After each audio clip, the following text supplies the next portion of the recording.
सारे ब्रजवासियों को भगवान ने, नंद बाबा को वरुण देवता ले गए, वरुण देवता से लौटा कर लाए। सारे ब्रजवासियों को भगवान ने बैकुंठ का दर्शन कराया। अच्छा, बैकुंठ और वृंदावन यदि दोनों की तुलना की जाए तो किसका पलड़ा भारी होगा? मैया, किसका? वृंदावन की महिमा प्यारे कोई ना जाने, प्रेम नगरिया मनमोहन की प्रेमी पहचाने। वृंदावन की महिमा प्यारे कोई ना जाने, प्रेम नगरिया मनमोहन की प्रेमी पहचाने। ये वृंदावन की महिमा कोई नहीं जानता मेरी माँ। जो जानता है वो समझ गया कि वृंदावन कौन है। वृंदावन साक्षात वैकुंठ है। इस धरती का वैकुंठ देखना है तो वृंदावन को देखिए। सच बताओ, ये आपके शहर, आपके नगर, आपके गांव से अलग है कि नहीं? वृंदावन क्या विशेषता है? क्या है यहाँ? यहाँ की हवा में राधा नाम है कि नहीं? कृष्ण नाम है कि नहीं? भक्ति है कि नहीं? यहाँ की हवा में भक्ति है। साधक केवल यहाँ भगवत चिंतन करता है। सच बताएं, आपके घर में तो भक्ति करनी पड़ती है, वृंदावन में तो अपने आप भक्ति होती रहती है। सही है?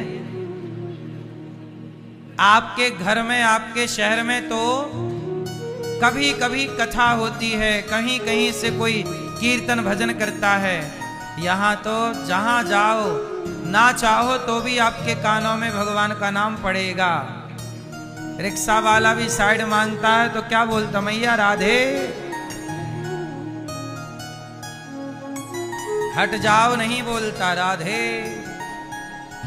रिक्शा वाला भी राधे।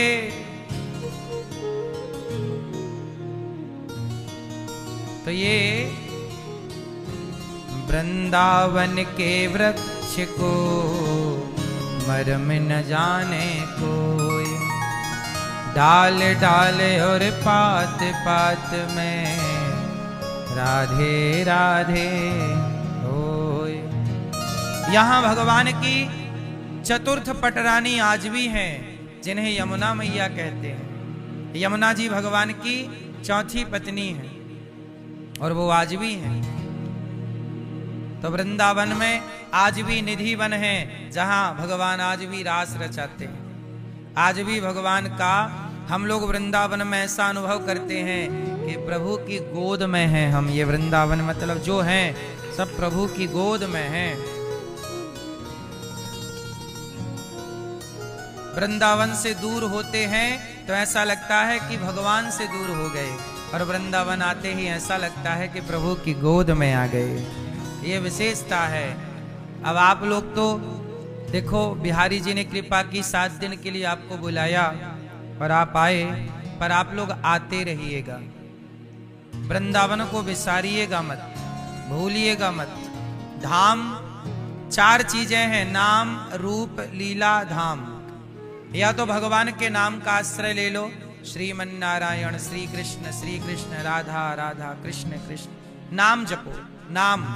रूप, भगवान के रूप माधुर्य को हृदय में बसाओ और भगवान के बाल रूप का दर्शन करो भाव से। कैसे हैं सुंदर कन्हैया, उनकी सुंदर सी मुखमंडल, सुंदर सी घुंघराले बाल, सुंदर सी अलकें, सुंदर सी पलकें, सुंदर सा स्वरूप। तो भगवान का नाम, या तो नाम जपो या भगवान के रूप का आनंद। बिहारी जी की छवि को मन मंदिर में बसा लो, भगवान श्रीमन नारायण की छटा को मन मंदिर में बसा लो और दिन भर उन्हीं का स्मरण करो। ऐसा मानो कि वो मेरे पास हैं। तो नाम, रूप, या तो नाम का आश्रय लो या रूप का, या लीला, या तो भगवान की कथाएं सुनना सीख लो। सदा लीला, भगवान की लीलाओं का रसपान करते रहो। लीला, भगवान की कथाएं नित्य सुनो, आदत बना लो। आदत होनी, जैसे शराबी को शराब की आदत लग गई है, गंजेड़ी को गांजा की आदत लग गई है, आपको भी भगवान की कथा की आदत लगनी चाहिए। तो नाम का आश्रय, रूप का आश्रय, लीला का आश्रय, नाम रूप लीला, और चौथा है धाम। यदि नाम मिला तो अच्छा, रूप मिला तो अच्छा, लीला मिली तो अच्छा, लेकिन एक बात बताएं, चौथा है धाम।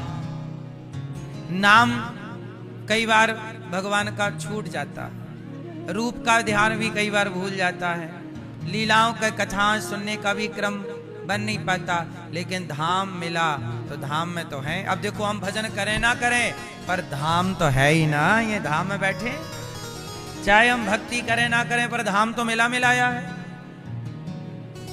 तो धाम, नाम रूप लीला धाम, चारों में से एक भी का आश्रय कोई ले तो वह कल्याण को पाएगा। इसलिए धाम की बड़ी महिमा।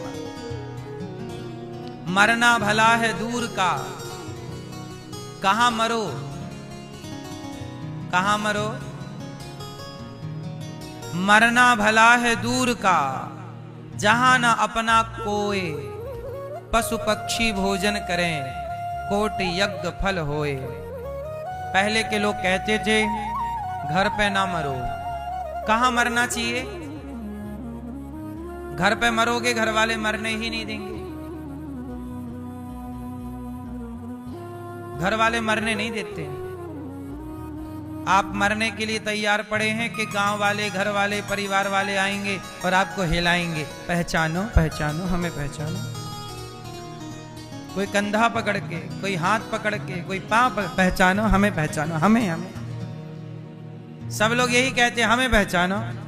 बोलो हाँ हमें पहचानो। कोई ना कहता उस समय की भगवान को पहचानो, वो तो आपका ये दास अनिरुद्ध कह रहा कि भगवान को पहचान लो, क्योंकि दुनिया तो ये कहेगी हमें पहचानो, और ये दास कह रहा भगवान को पहचानो। जगत को पहचानोगे कुछ ना होगा, ये दुनिया वाले ना, आपको क्या लगता है आपके मरने में लोग रोएंगे? रोना भी इनका नाटक है। बोलो हाँ सही है कि नहीं? आप लोग भी तो कितनों के मरने में गए, रो रो के आ गए, नहीं? क्या फर्क पड़ा आप लोगों को? ऐसे आप मरोगे, लोग रो के चले जाएंगे, क्या फर्क पड़ता है? और आजकल तो बड़ा बदलता हुआ जमाना है। सास मर जाए तो बहू रोती है, पड़ोसन बढ़िया धर्म निभाती है, लेकिन चाय बना के ले आती है, बहन ठंडी हो रही है, चाय पी लो। सास मरी पड़ी है, बहू जाके चाय पी रही है, वो चाय जब हो गई बम तो फिर हो गया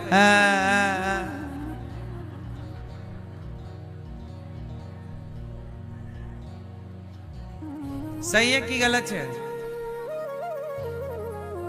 हमें सब पता है। चाय पी पी के रोती हो आप लोग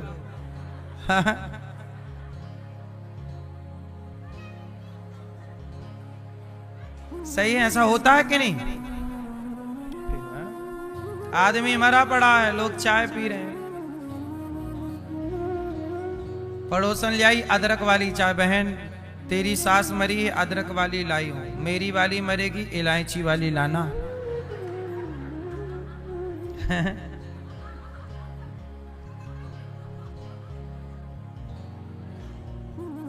तो ये भी एक व्यवहार है कि तेरी सास के मरने में हम चाय देने आएंगे, हमारी सास मरेगी तो ये व्यवहार चल रहा। आदमी, लोगों को लगता हमारे बाद क्या होगा, तुम्हारे बाद चाय चल रही है बिंदास। इस घमंड में ना रहो कि तुम्हारे बाद क्या होगा। तुम्हारे जैसे कितने आए चले गए, किसी के बिना किसी का काम। ये संसार भगवान चला रहे हैं, कोई हम और आप थोड़ी चला रहे हैं। इसलिए मेरी माँ ये भूल मत करना कि हमारे बाद क्या होगा। इसलिए कहता हूं, जिंदगी जी ली हो आप लोगों ने, समय से अपने मरने की तैयारी में लग जाओ। आप लोगों ने कोई तैयारी की कि नहीं? नहीं? 60 साल के बाद पूरा जीवन बेटा बेटी का ब्याह कर दो। जब बेटी और बेटे का ब्याह हो जाए, वो पांव पे खड़े हो जाएं, तो अपना चित्त अपना मन पूर्ण समर्पण भगवान को कर देना। बची हुई सारी सांसें भगवान के नाम कर दो और ईश्वर का चिंतन करना। वहीं से कल्याण होगा, वहीं चित्त लगाओ। बोलो हाँ। एक बात बताएं भैया, आप लोग 1 किलो सोना कितने साल में खरीद लोगे? कितना कमाते हो कि 1 किलो सोना खरीदने के लिए आपको कितने साल चाहिए? ये चश्मा वाले भैया बताएंगे। आपको 1 किलो सोना खरीदना हो तो कितना साल लगेगा? कितना महीना लगेगा? पीछे वाले बताएंगे हमारे। कितना? पूरी 2 साल, 4 साल, 6 साल? क्यों भैया? ओ लाला, आपको 1 किलो सोना कमाने में कितना टाइम लगेगा? कितना साल, कितना महीना, कितना दिन? 50 साल। इतने स्लो चल रहे हो?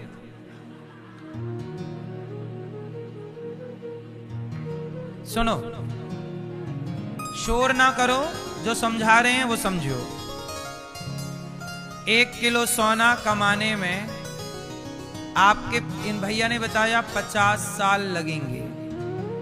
किसी की कमाई अच्छी होगी तो वो 10 साल में भी कमा सकता है, किसी की कमाई अच्छी है तो वो 1 साल में भी, और किसी की कमाई और बढ़िया है तो 1 महीने में भी और 1 दिन में भी कमा सकते हैं लोग। ऐसे लोग भी हैं जो 1 दिन में 2-4 करोड़ रुपया कमा लेते हैं। ऐसे लोग भी धरती पे पड़े हैं। तो एक बात बताओ, 1 किलो सोना कमाने के लिए कितना समय चाहिए? भैया के हिसाब से 50 साल। फिर भी मैं 10 साल मोटा मोटा हिसाब कर लूं। यदि आप 1 किलो सोना 10 साल में कमाते हैं तो एक बात बताओ, 1 किलो सोने के लिए 10 साल गए। अब मुझे एक बात बताओ कि 10 किलो सोने से क्या आप 1 साल खरीद सकते हैं? 1 किलो सोना कमाने में 10 साल चाहिए लगभग। आपकी ठीक ठाक कमाई है तो 1 किलो सोना कमाने में 10 साल चाहिए। तो क्या 10 किलो सोने से आप 1 साल खरीद सकते हो? तो 20 किलो सोने से 1 माह खरीद सकते हो? तो क्या 100 किलो सोने से 1 दिन खरीद सकते हो?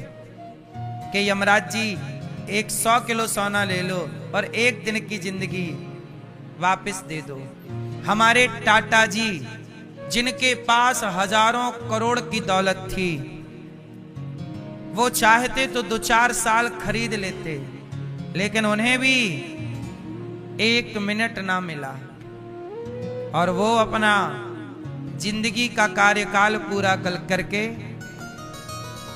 इसका मतलब ये है कि सोना कीमती नहीं है, आपकी सांसें कीमती हैं। क्योंकि सोना तो फिर भी खरीदा जा सकता है, पर सांसें कोई धरती पे पैसे वाला नहीं जो सांसें खरीद के दिखा सके। सोना खरीदने वाले बहुत हैं।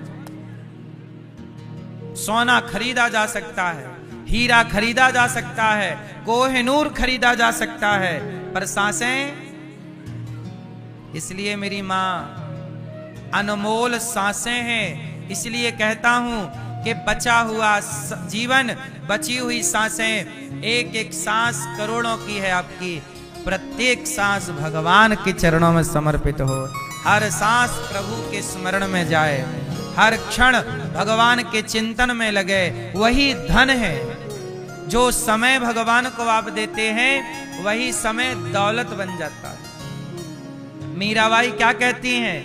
पायो जी मैंने राम रतन धन, राम नाम ही धन है, कृष्ण नाम ही जितना धन कमा लोगे जप का, तप का, त्याग तपस्या का, नाम जप का, वही दौलत संग चलेगी, वरना इस धरा का, इस धरा में सब धरा रह जाएगा। लोग चाय पी पी के तुम्हारे मरने पे रोएंगे और जला के चिता पे ऐसे हाथ झड़ा देंगे।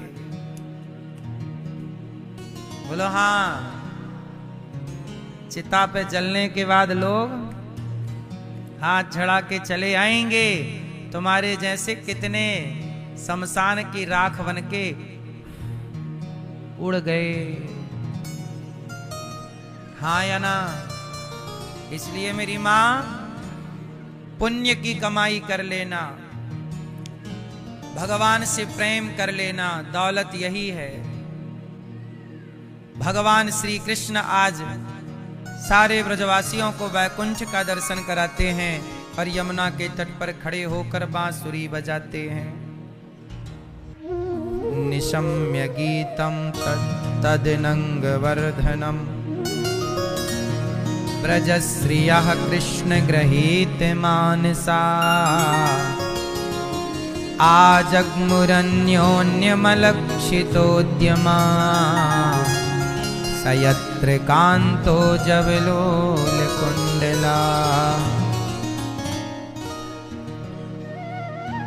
निशम्य गीतम तदनंगवर्धनम ब्रजश्रियः कृष्ण गृहीत मानसा। निशम्य गीतम तदनंगवर्धनम। आज भगवान ने बांसुरी बजाई, सारी गोपियों को बुलाया, राधा, ललिता, विशाखा, चंपकलता, तुंगविद्या, सुदेवी, आओ, सबको बुलाया। सारी सखियां काम धाम छोड़ छोड़ कर आज भगवान के आवाहन में आ रही हैं। सखी आज भगवान गोपियों को बुला रहे हैं। जब भक्त भगवान को बुलाता है वो भक्ति है, लेकिन जब भक्त भगवान को बुलाए वो भक्ति है, और जब भगवान भक्त को बुलाए वो भक्ति की पराकाष्ठा है, परिपक्वता है। आज गोपियां काम कर रही हैं। दुहंत्यो भी अयो काश्चित दोहम हित्वा समुत्सुका। सब गोपियां काम धाम में बिजी हैं कि बांसुरी बजी, भगवान ने गोपियों का आवाहन किया, सब गोपियों ने अपना काम स्थगित कर दिया, दौड़ पड़ी प्रभु के बुलाने में। भगवान बुला रहे, सारी गोपियां आ गई। आओ। अच्छा मैं ये एक बात बताओ, गोपियां भगवान के बुलाने में आई हैं। कोई बेटा छोड़कर आई है, कोई दूध पीता हुआ बच्चा छोड़ दिया, किसी ने झाड़ू लगा रही थी झाड़ू छोड़ दी, कोई लिमपंतिया, कोई आंगन लीप रही थी छोड़ दिया, कोई आंखों में काजल लगा रही थी काजल लगाना छोड़ दिया। गोपियां अपने काम को छोड़ छोड़ करके दौड़ रही हैं भगवान से मिलने के लिए। अच्छा आप लोग बताओ, जिंदगी में क्या जरूरी है? कर्म जरूरी है कि धर्म जरूरी है? क्या जरूरी है? कर्म। कर्म बड़ा है कि धर्म बड़ा है? हैं? क्या बड़ा? कर्म। गोपियां सारा काम छोड़ रही हैं और दौड़ रही हैं भगवान की ओर। याद रखना मेरी मां, काम जरूरी है, काम करना चाहिए, लेकिन काम जब तलक रहेगी जिंदगी, फुर्सत ना होगी काम से। कुछ समय ऐसा निकालो कि प्रेम कर लो श्याम से। काम कभी खत्म नहीं होते, एक दिन ऐसा आएगा कि जिंदगी खत्म हो जाएगी, काम फिर भी रहेंगे। इसलिए उन्हीं कामों से समय निकाल कर भगवान को समय देना चाहिए। काम से अधिक महत्वपूर्ण भगवान को समय देना, ये भी तो आपका ही काम है। ये श्रेष्ठ काम है, ये श्रेष्ठ कर्म है। भगवान को टाइम देना, सत्संग करना, नाम जप करना, कीर्तन करना, बच्चों को संस्कार देना, क्या ये आपके काम नहीं है? सारी गोपियां आ गईं भगवान के लिए। गोपियां जब आई तो भगवान ने कहा स्वागतम वो महाभागा प्रियम किम करवाणि वह ब्रजस्या नामयम कच्चिद ब्रूतागमन कारणम। भगवान पिता रात्रि आज भगवान पिता रात्रि शरदोत्फुल्य मल्लिका। जब शरद पूर्णिमा की रात्रि में राधा रानी का आश्रय लेकर भगवान ने बांसुरी बजाई, सारी गोपियों को बुलाया। सारी गोपियां जब आई तो स्वागतम वो महाभागा, भगवान ने सबका स्वागत किया। आओ, सारी गोपियां आई। भगवान बोले कि यहाँ क्यों आई हो, जाओ अपने घर। अच्छा ये बताओ, भगवान कृष्ण ने गोपियों को क्यों बुलाया? क्यों बुलाया? आज गोपियों को भगवान ने इसलिए बुलाया, आज तुम्हारे संग हम रास रचाएंगे। क्या रचाएंगे? रास का मतलब क्या होता है? मैया, ओ मोबाइल वाले भैया, रास मतलब क्या? रास किसे कहते हैं? हाँ हाँ बैठे, बताइए। हाँ, रास किसे कहते हैं? रास का मतलब है, आजकल के लोग क्या बोलते हैं? तुम करो तो रास लीला, हम करें तो कैरेक्टर ढीला। आज के बॉलीवुड के लोगों ने रास लीला को कैरेक्टर ढीला से जोड़ दिया। रास लीला का मतलब क्या है? अच्छा बताओ, भगवान श्री कृष्ण, क्या भगवान श्री कृष्ण का कैरेक्टर ढीला है? बॉलीवुड के लोग तो रास को कैरेक्टर ढीला से जोड़ रहे हैं। तुम करो तो रास लीला, हम करें तो कैरेक्टर ढीला। तो रास लीला और कैरेक्टर ढीला क्या दोनों का मेल मिलाप है? उत्तर दो। कहां कैरेक्टर ढीला और कहां रास लीला? रास लीला में कौन है? शंकर जी गोपी बनकर आए। पार्वती जी से कहते हैं कि हमें भी जरा गोपी बनाओ, हम भी रास रचाएंगे। तो जिस रास में शिव पहुंचे हों, क्या वो रास में कोई कैरेक्टर ढीला जैसा काम हो रहा है क्या? बोलो। तो बॉलीवुड क्यों बोलता है कैरेक्टर ढीला, रास लीला? क्यों? क्योंकि उनका खुद का ढीला है कैरेक्टर। तो जब खुद का ढीला हो तो सबका ढीला दिखता है उनको। इसलिए सनातनियों, आप लोगों को इन बॉलीवुड के लोगों का विरोध जरूर करना चाहिए कि ये भगवान को कुछ भी बोल देते हैं, कुछ भी मूवियां बना के समाज को भड़का देते हैं। रास लीला भगवान श्री कृष्ण की पावन लीला है। वो लीला जिस लीला में मिलन है। किसका मिलन? जीवात्मा। गोपियां कौन है? जब भगवान राम वनवास गए 14 वर्ष के लिए, तो वनवास के दौरान बहुत सारे साधु संत जंगल में तपस्या करते मिले। तो कुछ संतों की कुटिया पर राम जी गए और कुछ संतों की कुटिया पर नहीं जा पाए। तो जिनकी कुटिया में राम के पांव पड़े वो तो खुश हो गए कि राम आए, लेकिन जिनकी कुटिया पर राम नहीं गए वो सारे लोग निराश हो गए। हे प्रभु, हम तो आपका नाम जप रहे हैं, जंगल में सब छोड़कर आपका ध्यान कर रहे, आप दर्शन नहीं दे रहे। तब राम जी बोले कि देखो, सब तक पहुंच पाना संभव नहीं, पर मैं अगले जन्म में जब कृष्ण बनकर आऊंगा तब आप सभी साधु संत, आपकी तपस्या पक गई और इस तपस्या का फल है कि अगले जन्म में आप गोपी बनकर आना। मैं सबको एक साथ दर्शन दूंगा, सबको एक साथ मिलूंगा। तो जो त्रेता में तपस्वी संत थे वही द्वापर में क्या बने? गोपी। गौ मतलब इंद्रियां, पी मतलब पीना। जिनके अंदर कोई वासना नहीं है, वो गोपी हैं, और वही साधु गोपी बने और आज भगवान सबको प्राप्त हो रहे हैं, सबको मिल रहे हैं। रासलीला में क्या हुआ? मिलना हुआ। जैसे हम आप लोगों से मिल रहे हैं, तो हमारे और आपके मिलन का नाम है भागवत। भागवत के दौरान हम और आप मिले।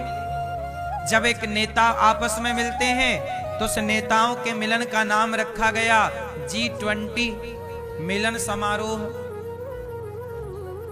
20 देशों के नेता जब मिले थे तो देश में क्या हुआ था? G20।